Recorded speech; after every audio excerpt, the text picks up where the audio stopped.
पश्चिम बंगाल के चुनाव में मिली करारी हार के बाद ममता बनर्जी की टीएमसी में टूट की खबर आ रही है। ममता बनर्जी द्वारा बुलाई गई इमरजेंसी बैठक से 10 विधायक गायब रहे, तो वहीं ममता बनर्जी के करीबी टीएमसी के सांसद महुआ मोइत्रा और सयानी घोष की भी भाषा बदली बदली सी लग रही है। महुआ मोइत्रा और सयानी घोष जो चुनाव से पहले ममता बनर्जी के साय की तरह काम कर रही थीं, वो अब नतीजों के बाद ममता बनर्जी से अलग नजर आ रही हैं। अचानक क्यों महुआ मोइत्रा और सयानी घोष अब ममता बनर्जी की लाइन से अलग नजर आ रही हैं? वहीं अब महुआ और सयानी के बीजेपी में जाने को लेकर भी कुछ लोगों को शक होने लगा है। क्या है खबर, बताते हैं आपको इस रिपोर्ट में। बंगाल में टीएमसी की हार के साथ ही ममता बनर्जी की पार्टी में खलबली मच गई है। पश्चिम बंगाल में बीजेपी की प्रचंड जीत पर ममता बनर्जी की दो लेडी स्टार महुआ मोइत्रा और सयानी घोष का मिजाज बदल गया है। दरअसल बंगाल नतीजों को लेकर लोकसभा सांसद महुआ मोइत्रा ने कहा है कि हमने कैसी पिच पर अकल्पनीय लड़ाई लड़ी जो समतल थी ही नहीं। इसके अलावा महुआ ने एक्स पर पोस्ट कर लिखा, अच्छे दिन आ गए हैं, सभी बंगाली टीएमसी की गुंडागर्दी से मुक्त हो गए हैं, सभी महिलाएं अब सुरक्षित हैं और सनातनी संस्कृति का बोलबाला है, हम इस जनादेश का सम्मान करते हैं। महुआ मोइत्रा ने विपक्ष के समर्थक ध्रुव राठी के पोस्ट को शेयर कर ये बातें लिखी। वहीं महुआ मोइत्रा ने बंगाल में बीजेपी को मिले मैंडेट को स्वीकार करने की बात भी कही है, जबकि ममता बनर्जी और उनके भतीजे अभिषेक ने मैंडेट यानी जनादेश को मानने से साफ इनकार कर दिया। खबरों के मुताबिक टीएमसी के नव निर्वाचित विधायकों के साथ बैठक में पार्टी अध्यक्ष ममता बनर्जी ने कहा है कि जो हारे हैं वो जबरदस्ती हराया गया है। मैं पश्चिम बंगाल पुलिस, सीआरपीएफ, भाजपा समर्थक, मुख्य निर्वाचन अधिकारी और चुनाव आयोग की निंदा करती हूं। ममता ने कहा, 1500 से ज्यादा पार्टी कार्यालयों पर कब्जा कर लिया गया है, मुझे धक्का मुक्की की गई, मुझे सीने में दर्द हो रहा है, ये चुनाव नहीं बल्कि ये एक अत्याचार था।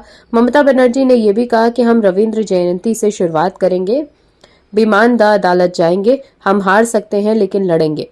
मैंने उन्हें नैतिक रूप से हरा दिया और अब अगर जरूरत पड़ने पर हम अंतर्राष्ट्रीय अदालत जाएंगे तो भी मैं पीछे नहीं हटूंगी, मैं इस्तीफा नहीं दूंगी, वो मुझे बर्खास्त कर देंगे। मैं चाहती हूं कि ये काला दिन हो, हमें मजबूत रहना होगा।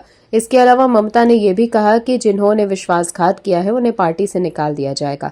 खबरों के मुताबिक ममता बनर्जी के आवास पर विपक्ष के नेता का चयन करने के लिए बुलाई गई महत्वपूर्ण बैठक में टीएमसी के लगभग 10 विधायक अनुपस्थित रहे। जिस तरह से पार्टी के 10 विधायक बैठक से गायब रहे, उसके बाद टीएमसी में टूट को लेकर भी चर्चाएं तेज हैं। वहीं बैठक में ममता बनर्जी ने भी कहा कि जिन्होंने विश्वासघात किया है उन्हें पार्टी से निकाल दिया जाएगा। मतलब ममता बनर्जी को शक है कि पार्टी के कुछ लोग अब पाला बदलने की तैयारी कर रहे हैं।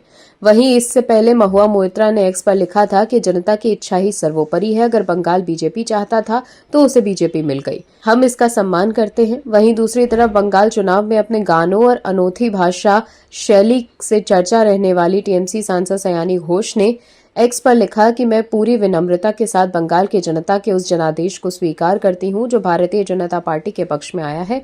मैं बंगाल की मां, माटी और मानुष का धन्यवाद करती हूं जो हर सुख दुख में हमारे साथ खड़े रहे। जाधवपुर लोकसभा क्षेत्र के लोगों की सेवा करने के लिए एक निर्वाचित प्रतिनिधि के तौर पर पूरी तरह समर्पित रहते हुए बिना किसी डर के और सिर ऊंचा करके मैं अपने नेता ममता बनर्जी के प्रति पूरी तरह प्रतिबद्ध हूं और लोकतंत्र तथा इस महान राष्ट्र की एकता की रक्षा के लिए मैं उनके साथ कंधे से कंधा मिलाकर खड़ी रहूंगी। इसके अलावा सयानी घोष ने चुनाव में धांधली का आरोप जरूर लगाया, लेकिन वो खुद जनादेश को स्वीकार करने की बात कर रही हैं। लेकिन ममता बनर्जी और उनके भतीजे अभिषेक बनर्जी ने जनादेश को भी मानने से इनकार कर दिया। यहां तक कि ममता बनर्जी इस्तीफा देने से भी मना कर रही हैं। लेकिन उनके दो सांसद महुआ मोइत्रा और सयानी घोष ममता बनर्जी के जनादेश न मानने के स्टैंड में अलग नजर आ रही हैं। वहीं शुभेंदु अधिकारी के पीए की हत्या की भी सयानी घोष ने एक्स पोस्ट पर निंदा की। सयानी ने एक्स पर लिखा कि श्री चंद्रनाथ रथ के बारे में एक बेहद परेशान करने वाली घटना सामने आई। पार्टी की सीमाओं से ऊपर उठकर राजनीतिक और वैचारिक मतभेदों को भुलाकर मैं इस बात की परवाह किए बिना कि सत्ता में कौन है, हम में से हर एक की ये जिम्मेदारी है कि हम कानून व्यवस्था बनाए रखें और इस राज्य में रहने वाले हर व्यक्ति की सुरक्षा सुनिश्चित की जाए। किसी की भी जान को इस तरह नहीं जाना चाहिए। हम पुलिस प्रशासन से आग्रह करते हैं कि वो पिछले कुछ दिनों में हुए हिंसा की हर घटना से जुड़े हुए हर अपराधी के खिलाफ सख्त से सख्त कार्रवाई करें और कड़े कदम उठाएं। वहीं सुप्रीम कोर्ट के पूर्व जस्टिस मार्कंडे काटजू ने दावा किया कि अगर आने वाले दिनों में महुआ मोइत्रा, सागरिका घोष, सयानी घोष और कुणाल घोष जैसे टीएमसी नेता बीजेपी में शामिल हो जाते हैं तो कोई हैरानी नहीं होगी। हालांकि बाद में उन्होंने अपनी पोस्ट को डिलीट भी कर दिया। वहीं भारत के पूर्व क्रिकेटर और टीएमसी के विधायक और ममता सरकार में खेल मंत्री रहे मनोज तिवारी ने कहा है कि उन्हें हावड़ा की शिवपुर सीट से टिकट इसलिए नहीं दिया गया क्योंकि उन्होंने 5 करोड़ रुपए देने से मना कर दिया था।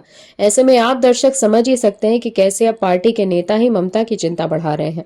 Bureau report OMH news. आप दर्शकों से विनम्र निवेदन है कि चैनल को सब्सक्राइब जरूर करें